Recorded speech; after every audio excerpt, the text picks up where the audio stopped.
They say family is everything, but sometimes, the people you love the most can hurt you the deepest. It was a rainy evening when Tessa and Colin showed up at my door, looking lost and desperate. "Mom, we're broke," Tessa said, her voice trembling. "We have nowhere else to go. Can we stay with you?" My heart ached to say yes, and I did. For the first time in years, the house felt alive again. Laughter bounced off the walls, coffee brewed on the stove, and the quiet, empty rooms were filled with warmth once more. As I watched them settle in, a warm feeling filled my heart. I told myself, maybe this is exactly what we needed, a fresh start, a chance to be together again. After all, they're my daughter and son-in-law. Little did I know, that night was just the beginning of a story I could never have imagined. After Robert passed, my house felt emptier than ever. The laughter, the smells of Sunday dinners, even the soft creak of the stairs, everything reminded me of what I had lost. 30 years of memories, and suddenly, it all felt frozen in time. My daughter, Tessa, had grown up so fast. Life pulled her away, school, friends, work, marriage, and I saw her less and less. I told myself she was building her future, that I should be proud. But some nights, I sat by the window with a cup of tea, staring at the empty street, feeling a quiet ache in my heart, wishing the house could feel alive again. I tried to keep busy, tending the garden, baking bread, dusting off old photo albums. Sometimes I would laugh alone at old memories, sometimes cry softly into my pillow. I had built a life filled with love and memories, and yet, in that quiet, I felt invisible. I thought I was learning to live with the loneliness. But deep down, I longed for the sound of voices, for warmth, for the feeling of family around me again. Little did I know, that wish was about to be answered in the most unexpected way, on a rainy evening that would change everything, the night Tessa and Colin returned to my life. The rain tapped steadily against the window as I sat sipping my tea, lost in memories of the life I once had. I wasn't expecting anyone, yet a sudden knock at the door made my heart skip a beat. There they were, Tessa and Colin, soaked through, shivering slightly, looking lost. "Mom, we're broke," Tessa said, her voice trembling. "We don't have anywhere else to go. Can we stay with you, for a while?" I opened the door wider, my heart tightening. Broke? I knew life wasn't easy for them, but I hadn't imagined it was this bad. Between quick, anxious breaths, they explained, Colin's business had collapsed overnight, bad investments and mounting debts leaving them with nothing. Tessa had left her job to help him, and now their savings were gone. Landlords were evicting them, and friends they thought they could lean on had moved on. For a moment, I hesitated. But the warmth in Tessa's eyes, the desperation in Colin's, and that familiar pull of motherly love won. "This is your home too," I reassured them, stepping aside. Days passed after Tessa and Colin moved in, and at first, it felt like the warmth I had longed for. The house buzzed softly with their voices, the clinking of dishes, the smell of meals being prepared. For a brief moment, I allowed myself to believe that this was exactly what I had wished for, family around me, laughter echoing through the walls. But little by little, I began to notice subtle changes. Tessa, once my sweet, carefree daughter, seemed to have an edge I hadn't seen before. Her words, always polite and cheerful, carried a persuasive undertone. Every conversation about plans, about the future, somehow circled back to our collective good or what's best for all of us. I tried to remind myself it was just her way of being responsible, a mother's pride in her adult child, but a small knot of unease began to form in my chest. Colin, too, had shifted in ways I could barely name. The easy laughter and casual jokes I remembered were now tinged with a quiet insistence, a subtle push in every interaction. He would smile, just so, whenever Tessa spoke, nodding along as if reinforcing her every idea. I told myself it was normal, couples tend to be in sync, yet some nights, I found myself sitting alone, staring at the walls that had held decades of memories, and wondering why the air felt just slightly heavier. Then came the first suggestion. Tessa brought it up one morning while we were having breakfast. Her voice was soft, cautious, almost sweet. "Mom, have you thought about what we could do together, financially?" She paused, letting her words sink in. "If we pooled our resources, maybe we could all benefit, make life easier for all of us." I remember looking at her over my cup of tea, the sunlight catching in her hair, her eyes wide and sincere. My heart wavered between hope and caution. "Family first, right?" I whispered to myself. Could there really be harm in considering her idea? After all, she was my daughter, and he was part of our family now. But still, a tiny voice in the back of my mind whispered, "Be careful, Lydia. Don't rush. Trust, yes, but observe." Every day after that, the suggestion resurfaced in different forms. Sometimes it was casual, a passing remark over lunch, "Mom, wouldn't it be nice if we could all plan for the future together?" Other times, Tessa would gently frame her words around our lives, making it sound almost like a shared dream. One morning, as the sunlight spilled into the kitchen, she sat across from me, her eyes wide and sincere. "Mom, don't you think this house is a little small for the three of us?" she asked softly, tracing the rim of her coffee cup. "Colin and I have been thinking, eventually we might want children. I want you to be able to spend time with them, play with them, make memories, but this house," she looked around the familiar walls, her tone wistful. "It just doesn't have enough room for all that." She paused, letting her words sink in, and then leaned forward slightly, her voice almost pleading, "If we joined our finances, we could get a bigger place. A home where all of us, you, us, and the children someday, could truly live together. Imagine the laughter, the holidays, the memories we could make."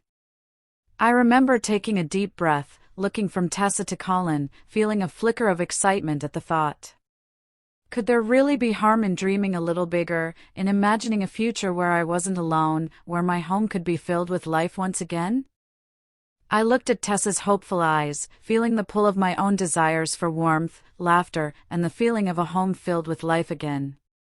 The knot in my chest twisted with both excitement and fear. My house, the quiet, familiar place that had held decades of memories, suddenly felt like it could slip away from me. I hesitated, my fingers brushing the edge of my teacup. "Is this really wise?" I asked. But then Tessa smiled, that gentle, persuasive smile, the one that always made me believe in her completely, and my heart softened. I trusted her words. I trusted her love. Family doesn't betray family, right? So, I gave in. I agreed to entertain the idea of a new home. Together, we began visiting properties. Every weekend became an excursion, morning coffees, long drives, laughter echoing in car rides, and my heart lifting at the thought of a house bustling with love, children's laughter, and holiday dinners around a big table. We saw many homes, cozy little houses, modern apartments, sprawling townhouses. Tessa would hold my hand as we walked through rooms, pointing out corners where a future child might play, or where I could sit by the fire reading stories to grandchildren I had yet to meet. Her words painted a vision of the future, and for a while, it felt like that vision was real. Finally, we found it, a beautiful, large house in the city, just far enough to be convenient but close enough to feel like home. The moment I stepped inside, sunlight pouring through tall windows, I imagined the sound of children running through the halls, the smell of baked bread in the kitchen, laughter spilling from room to room. I felt alive again. The sale of my old house was finalized. Papers signed, keys exchanged, memories boxed up carefully in cardboard, ready to move into this new chapter. Tessa and Colin's eyes sparkled as they held my hand, thanking me for trusting them, promising that together we would make this house a home. And for weeks, it did feel like a dream coming true. But then, reality, subtle, quiet, but impossible to ignore, began to creep in. I was helping unpack boxes when I saw the documents. My name was absent. Not a signature. Not even a line. Only Tessa and Colin. A sudden chill ran through me. "Colin," I asked softly, my voice trembling just slightly, I don't see my name on the papers. Shouldn't it be there?" Colin leaned back against the counter, casual, smiling that calm, reassuring smile that had always made me believe him. "It's just paperwork, Mom. Don't worry. We've got everything covered. You're safe here with us. You have nothing to fear." His words should have comforted me. They didn't. I tried to swallow the rising unease, tried to convince myself it was nothing. After all, this is my family. For a while, I ignored the tiny voice whispering warnings. I unpacked, arranged furniture, put photographs on walls, and tried to convince myself that the house, and my daughter's words, were enough. The laughter came, the dinners felt warm, and for brief moments, I truly believed that my decision was the right one. But cracks began to appear. Small at first, a decision about a piece of furniture, a change in the kitchen layout, a casual remark about finances that didn't include me. I brushed it off, telling myself I was being sensitive, imagining trouble where there was none. Then came the moment I couldn't ignore. I was looking through the mailbox and noticed a statement for the mortgage, only Tessa and Colin's names. My stomach tightened. I called Colin over. "Colin. I thought this house was for all of us. Why am I not on the papers?" My voice shook slightly, though I tried to keep it calm. He smiled again, that practiced calm. "Mom, it's just formalities. Don't let it worry you. You're living here, aren't you? You have a roof over your head, a family around you. That's what matters." I nodded, but inside, a storm began to brew. The warmth I had felt, the hope I had nurtured, was beginning to feel fragile, like glass that might shatter at any moment. I wanted to believe him. I wanted to trust. But the seed of doubt had been planted, and it began to grow quietly in the corners of my mind. Days turned into weeks, and I tried to settle into this new life, to convince myself that everything was fine. I helped Tessa and Colin organize the rooms, plan meals, and tried to embrace the laughter echoing through the walls. One evening, as I stood by the window, watching the sun dip below the city skyline, I whispered to myself, "What am I missing?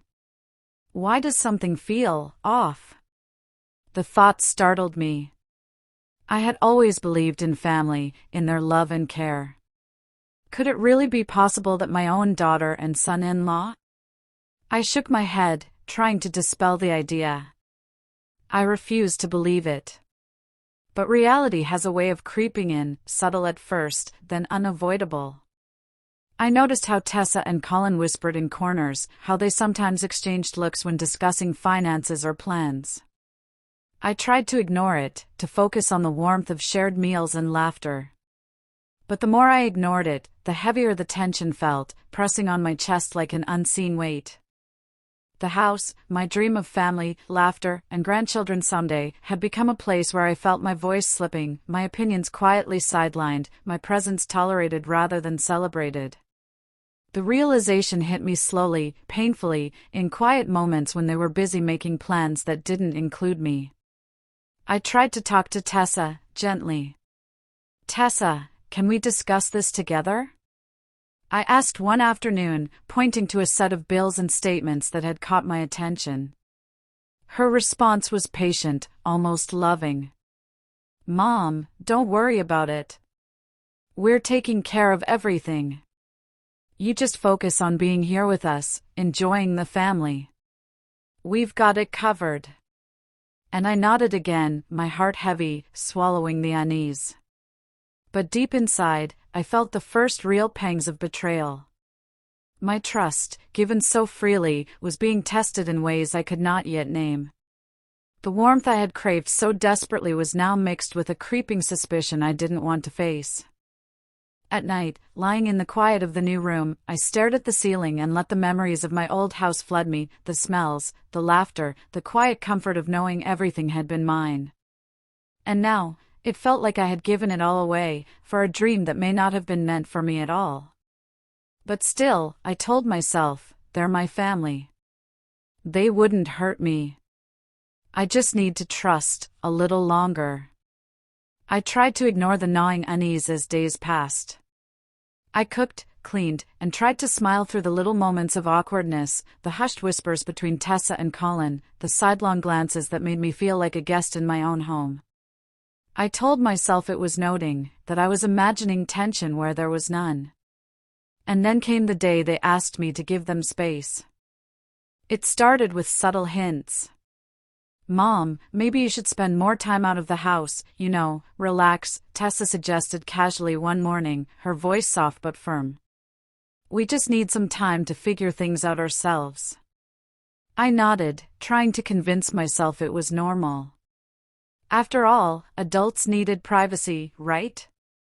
But that evening, I returned to my room to find something that turned my stomach to ice, all my belongings, packed into boxes, placed outside my bedroom door. My heart froze. The life I had trusted them with, the home I had dreamed would be ours together, had quietly, cruelly shifted beneath my feet.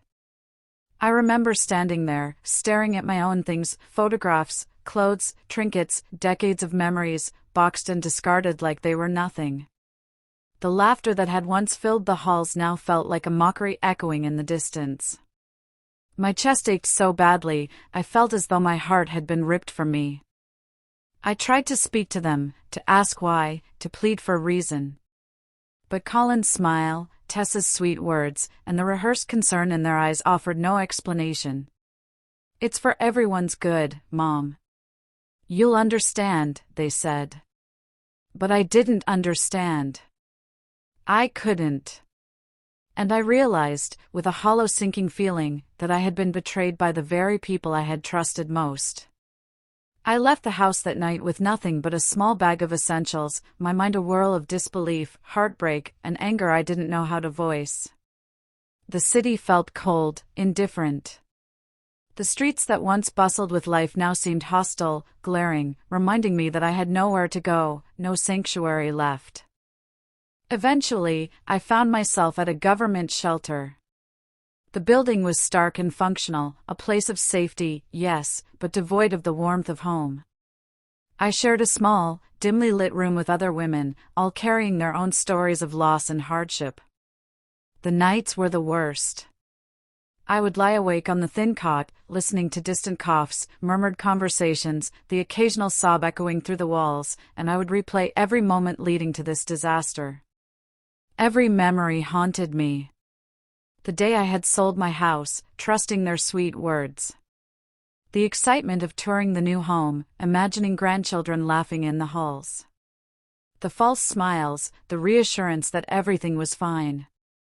Every little compromise I had made, every trust one had extended, now felt like a step toward my own undoing.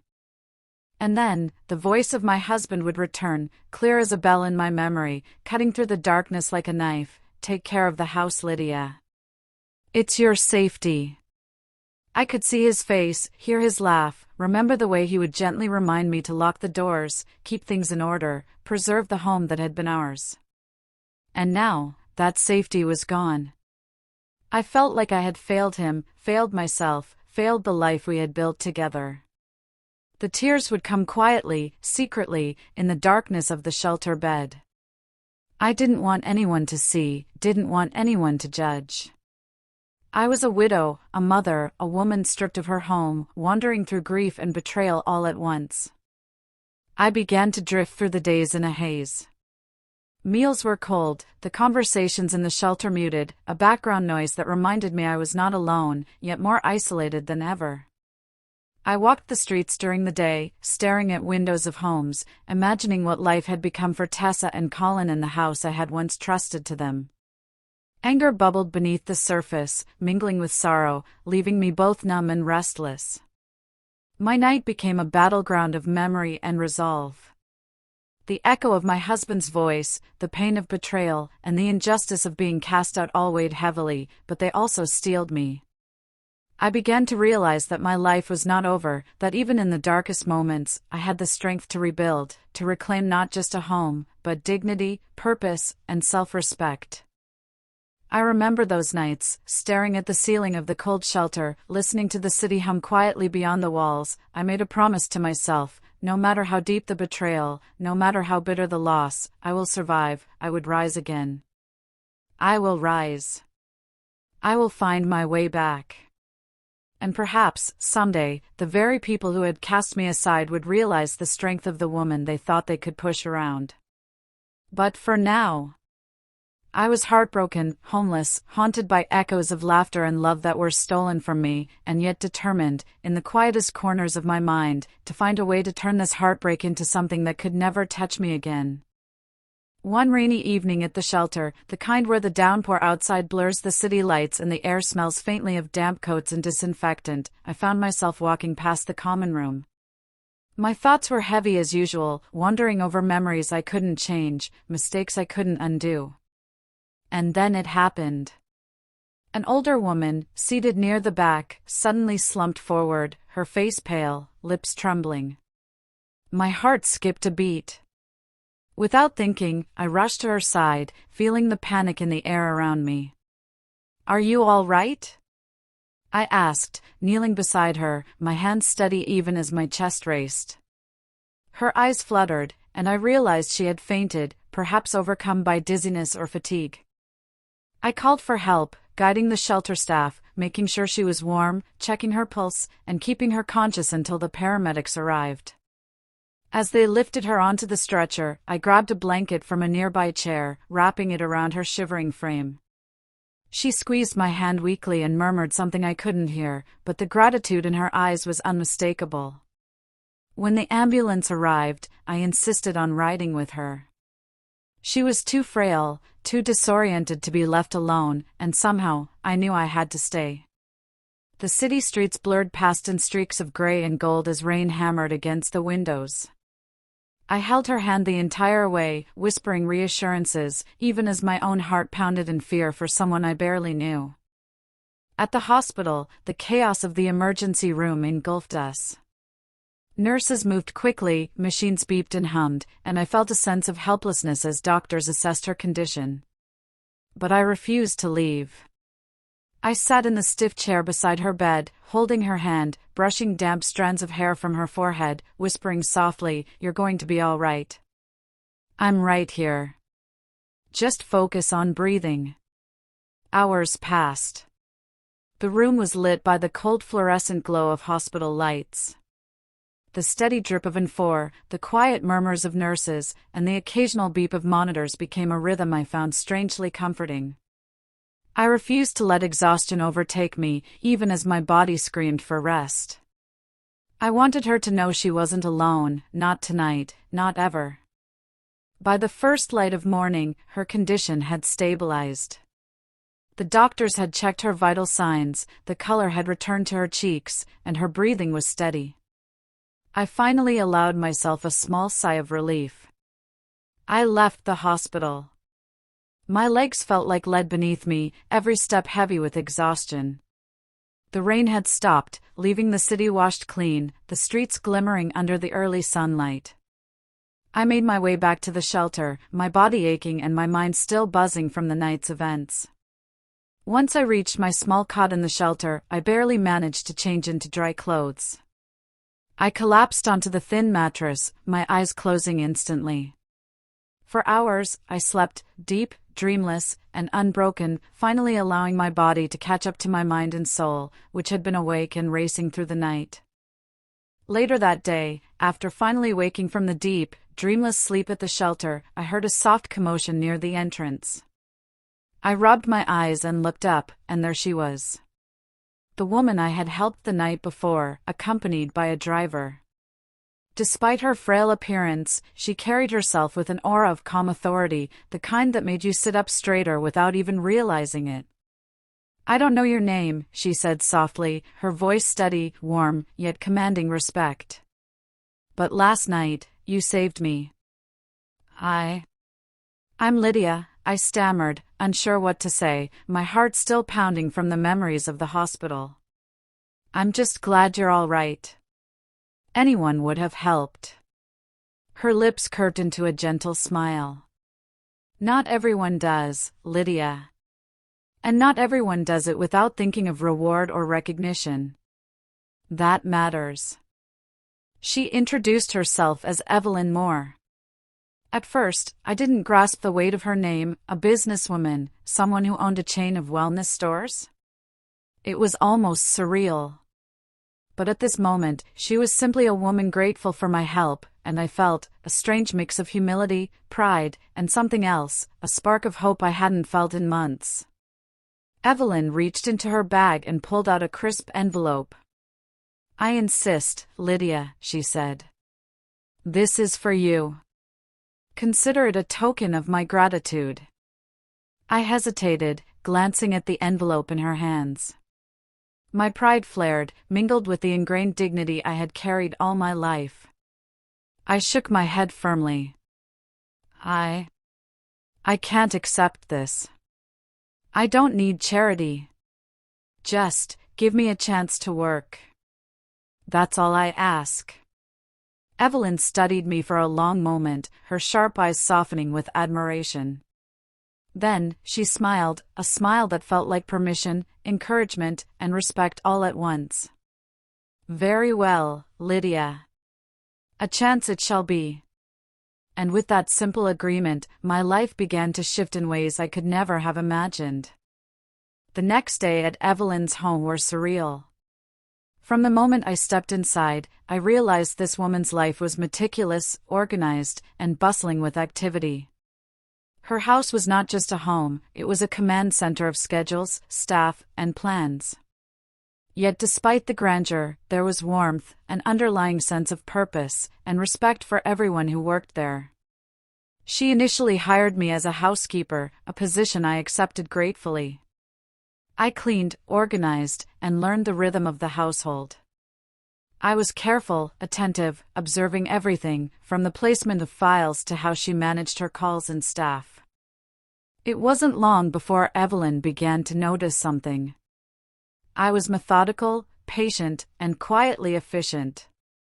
I remembered details, anticipated needs, and managed tasks without reminders. It was a skill I hadn't realized I possessed, honed over years of running a home and caring for my family, responsibilities I had taken for granted until now. Lydia, she said one afternoon as I handed her a neatly organized folder of bills and receipts, you have a natural sense of responsibility. Most people wouldn't have done this so meticulously. I shrugged, embarrassed. I guess it's just habit. Managing a household for years, you pick up certain things. She looked at me intently. No, Lydia. It's more than habit. You have potential. You have the kind of mind that can handle more than this. If you want, I can teach you. Her words startled me. Teach me? Me? I had spent weeks, months, feeling broken, cast aside, worthless. And here was a woman offering me not charity, but guidance, mentorship, the tools to rebuild myself. And so it began. I started slowly, taking on small responsibilities beyond cleaning, managing schedules, organizing appointments, handling minor accounts. Evelyn guided me patiently, correcting mistakes, praising progress. Every day, I learned a little more about budgeting, planning, and basic financial management. At night, in the dim light of my small rented room, I began studying. Online courses, tutorials, articles, anything that would help me grow, rebuild my skills, and understand the world of finance and business that Evelyn had introduced me to. Some nights I fell asleep with my head resting on the keyboard, exhausted but exhilarated, dreaming of a life where I was no longer powerless. Evelyn became more than a mentor. She became a silent cheerleader, a source of encouragement, and a mirror reflecting the strength I had forgotten I possessed. She encouraged me to take initiative, to make small decisions, to feel the satisfaction of accomplishment. "Confidence, Lydia," she said one morning, handing me a stack of ledgers. "You will never rise if you don't trust yourself." Slowly, I began to trust myself again. Tasks that had once seemed intimidating, calculating budgets, organizing stock, reviewing investments, became challenges I welcomed. I found joy in problem solving, pride in precision, and even laughter in moments of small triumphs. The broken widow who had wandered the streets, heart heavy, was becoming someone I recognized, capable, resilient, and determined. Weeks turned into months, and Evelyn allowed me to take on more responsibility. I began handling parts of her wellness store chain operations, monitoring inventory, managing small accounts, organizing employee schedules. Each success, each small victory, rebuilt pieces of my confidence and self-worth. She introduced me to the principles of investments, savings, and financial planning. Night after night, after the household had quieted, she would review my notes, discuss strategies, and challenge me to think critically. "Lydia," she said once, sipping her evening tea, "knowledge is power. But it's only useful if you act on it." I started acting. I created spreadsheets for the stores, suggested small efficiency improvements, and presented them to her. Each time, she smiled approvingly. "See? You are more than you think."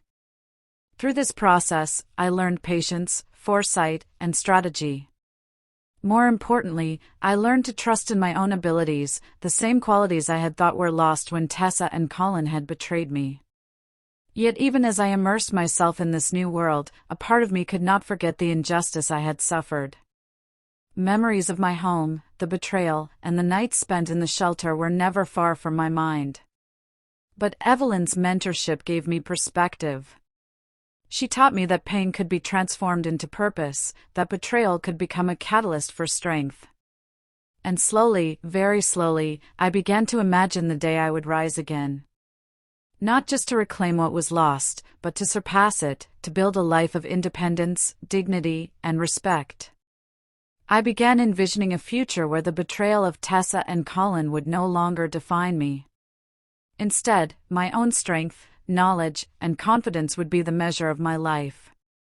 One afternoon, Evelyn pulled me aside, her eyes warm yet serious. "Lydia, I trust you with more than anyone else in my life. You have proven yourself, not because I wanted to, but because you earned it, and now you are my second in command." I felt a mixture of pride and disbelief. Me? Second in command? The thought made my chest swell with a quiet, steady confidence. With that new responsibility came new freedom. I began investing my salary carefully, studying financial trends, learning about stocks, mutual funds, and small business ventures. What had once been a world foreign and intimidating to me slowly became familiar, manageable, and empowering. Slowly, staff members looked to me for guidance, clients began consulting me directly, and Evelyn relied on my judgment in matters she once handled alone. I had become indispensable, not merely a helper, but a partner, a strategist, a woman who could shape her own future. With my growing confidence and knowledge, I began looking for ways to contribute more meaningfully to Evelyn's business. I studied every aspect of the wellness stores, from inventory and sales patterns to customer feedback and marketing strategies. I noticed inefficiencies that had gone unaddressed for years and realized that small changes could make a big difference. The results were astonishing. Customer visits increased, sales soared, and the online portal attracted hundreds of new clients within weeks. Staff morale improved as they appreciated the clearer systems and more structured guidance. Evelyn began delegating more to me, trusting my judgment in decisions that once only she would make. As the business flourished, so did my independence. I continued to invest wisely, building a personal portfolio that secured my future. My confidence grew alongside the company's success, and for the first time in years, I felt the kind of pride and fulfillment that I had once only dreamed of. Even more than wealth, it was the confidence, the sense of security, and the dignity I had regained that defined me. Now, I had a life of purpose, influence, and independence. I would often sit in my small study at Evelyn's home, poring over reports and investment charts, a cup of tea steaming beside me, and marvel at the journey I had taken. And as my wealth grew, so did my plans. I was no longer just Lydia Monroe, the widow who had been cast aside. I was Lydia Monroe, a woman who had rebuilt her life from nothing, who had learned the art of financial mastery, and who now held in her hands the power to not just survive, but to thrive. One crisp morning, as I sipped my tea and reviewed the latest investment reports, Evelyn called me into her study. Her expression was serious, but there was a spark of excitement in her eyes. "We're bidding on a property at an auction tomorrow," she said, sliding a folder across the desk toward me. "It's a foreclosure sale, and it's an incredible opportunity." I picked up the file, flipping through the details: location, market value, current debts. My heart skipped a beat. The address. I froze. It was our house. The home Tessa and Colin had bought after selling mine, the home I had once filled with memories and laughter. A wave of shock and disbelief crashed over me, followed by a tangle of emotions I couldn't name: anger, sorrow, and a strange, cautious hope. I reread the details. The mortgage had spiraled out of control, the debts had accumulated faster than they could manage, and now their dream home, built on the fantasy of luxury and convenience, was about to be repossessed. I whispered, my voice barely audible, "They're losing it." My house, again. Evelyn placed a steady hand on mine. "Yes, Lydia. But this is where you come in. You know the property, the neighborhood, the potential. I want you to bid with me tomorrow. I trust your judgment completely." I closed my eyes, taking a deep breath. Memories of betrayal, heartbreak, and sleepless nights at the shelter washed over me. The nights I had cried, replaying Tessa and Colin's deceit, the sting of being cast out of my own home, it all surged back. But beneath it, beneath the pain, there was something else: a fire. A quiet, determined fire that whispered, "This time, I will not be powerless. This time, I can make a difference, for them, yes, but also for myself." Evelyn smiled, as if reading my thoughts. "Remember, Lydia, this isn't about revenge. It's about righting a wrong, protecting what matters, and using the skills you've built to make a smart, fair decision." I nodded, my hands trembling slightly, though my mind was sharp, focused. I had come so far, from the nights of despair in the shelter, to learning financial strategy, to growing Evelyn's business, to building my own wealth. Now, all of that experience, every lesson, every skill I had gained, would come together in a single, pivotal moment. I went home that evening, reviewing the auction files over and over. My heart raced, but a strange calm had settled over me. I was no longer a broken widow. I was Lydia Monroe, capable, prepared, and ready. Tomorrow, everything could change. And I was determined to ensure it changed the way it should. The day of the auction arrived with a crisp chill in the air, the kind that makes the city feel sharper, more alive. Evelyn and I arrived early, walking through the grand hall where the bidding would take place. I had dressed carefully, elegant but understated, a reflection of the confidence I had painstakingly rebuilt over the past months. As we settled into our seats near the front, I scanned the crowd. People murmured quietly, adjusting papers and murmuring over their smartphones. It was a serious affair, filled with investors, agents, and collectors, everyone with a stake in the properties up for sale. And then, they arrived. Tessa and Colin. My heart clenched at the sight of them, Tessa, trying to compose her outward sweetness, but her eyes betraying a flicker of desperation. Colin, straightening his tie with an edge of tension, his confident smirk faltering slightly under the weight of looming failure. They walked into the hall, looking around, trying to place themselves strategically, unaware of who was sitting just a few rows away. For a few moments, they didn't notice me. My pulse quickened as I watched them, a strange mix of sorrow and satisfaction coiling in my chest. The auctioneer's voice boomed, calling the property to the floor.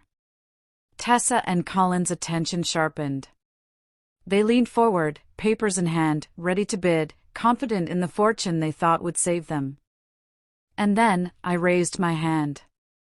My bid, 50,000 over the starting price, I said, my voice calm, steady, but carrying an authority that made several heads turn. At first, they thought it was someone else. But as the bidding escalated, Colin's eyes widened. Tessa looked around, scanning the room, and then, her gaze landed on me. It was as if time froze. She froze mid-breath, her hand still hovering over her bidding paddle. Colin's jaw went tight, his confidence crumbling. They looked at me, Lydia Monroe, sitting elegantly beside Evelyn, calm, composed, and radiating power. This was a woman transformed, confident, strategic, and untouchable. Bidding continued for a few tense minutes. Each increment I made was deliberate, calculated, a reflection of the knowledge and skills I had honed under Evelyn's mentorship. The room buzzed with anticipation. Whispers spread, "Who is she? How does she know this property so well?" Finally, the hammer came down.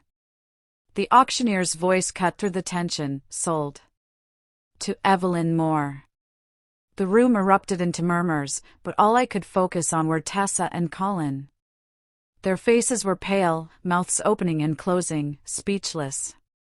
They stared at me, the shock evident, the betrayal, the desperation, the realization that their reckless lifestyle had caught up with them, and the very house they had taken from me now belonged to Evelyn. For a moment, there was silence. And then, the quiet satisfaction of justice settled in my chest. I didn't gloat, didn't taunt. I simply looked at them, the daughter and son-in-law who had once broken my trust, and allowed the truth to speak for itself. I had risen. I had rebuilt. And now, I held the power that had been denied to me for so long. Tessa finally whispered, barely audible, "Mom." I met her gaze with calm clarity, the woman I had become reflected in my eyes. "I am Lydia Monroe," I said softly, but firmly. Beside me, Evelyn's hand rested briefly on my shoulder, a silent acknowledgement of the journey we had taken together. And for the first time in years, I felt complete. But then, Evelyn turned to me, her eyes gleaming with a mixture of warmth and pride. "Lydia," she said softly, "there's something you should know." She reached into her bag and handed me a folder. I opened it slowly, my fingers trembling as I saw the documents inside. "These are the papers for the house," she explained. "I was interested in this auction for many reasons, but mostly because of you. All these months, watching you grow, seeing the dedication, the strength, the intelligence you poured into every challenge. I knew you deserved something more. This house, it's not just a property. It's a symbol of everything you've rebuilt." I stared at her, words failing me. I don't understand. "You mean, you want me to have it?" Evelyn nodded, her gaze steady. "Yes, Lydia. You've worked for it in every sense, not just with your hands, but with your heart and your mind. This time, the house will be yours. Your name, and yours alone." Tears blurred my vision. My hands shook as I took a pen, signing the papers with deliberate care, feeling the weight of each stroke. Each signature was a testament to survival, to perseverance, to reclaiming my dignity, to transforming betrayal into triumph. As I set the pen down, I felt a rush of emotions. I looked at Tessa and Colin. They were still frozen, staring at the papers, speechless. I didn't need to say a word. The truth, now solid and undeniable, was written in black and white, and it was mine. Evelyn gave me a gentle squeeze on the shoulder. "You've earned every bit of this, Lydia. Not because of me, but because of who you are." I looked down at the papers in my hands, my heart swelling. The house, it's mine now, I whispered. Evelyn smiled. Yes. And now, you decide what you want to do with it. Before I could answer, Tessa and Colin approached me, their heads bowed, voices trembling. Mom, we're so sorry, Tessa said. We were wrong. Please forgive us. I studied their faces, the same faces that had once betrayed me, that had kicked me out of my home. But instead of anger, a calm clarity filled me. You took everything from me once, I said softly but firmly. I won't take everything from you. But I will teach you what I learned, how to rebuild without lies. I looked at the house, imagining laughter echoing through its halls, the promise of life and family renewed. You can continue living here. You can fulfill the promise of giving me grandchildren who will grow up in this home, playing, learning, and loving. But it has to be honest, work hard, build trust, and take responsibility for your actions. And so, step by step, I helped them. Not out of pity, but through structure, accountability, and guidance. I helped them find honest jobs, encouraged them to manage their finances properly, and taught them that wealth without integrity was meaningless. Evelyn watched it all with quiet pride, seeing the woman she had mentored now shaping the lives of others with wisdom and grace. Months later, I opened my own small financial consulting service, dedicated to women who had lost everything, like I once did. I provided guidance, strategies, and the tools to rebuild lives from scratch. And at my side, working with me, was Tessa, a living testament that even those who falter can learn, grow, and transform when given the right guidance. As I stood in my office one evening, watching clients take their first steps toward financial independence, I thought of everything I had learned. The lesson was simple, yet profound. Never give away your security for someone else's promises. I had rebuilt my life, regained my confidence, and found purpose beyond loss and betrayal. And in helping others, I realized that true empowerment comes not just from wealth, but from knowledge, resilience, and the courage to rise again. If you've ever felt betrayed or lost everything you held dear, remember my journey. Life can knock you down, but your strength, courage, and wisdom can rebuild it even stronger than before. If you've ever faced betrayal or lost everything, how did you find your strength to rise again? Share your story in the comments. I'd love to hear how you turned pain into power. And don't forget to like, subscribe, and hit the bell so you never miss a story of life, courage, and triumph.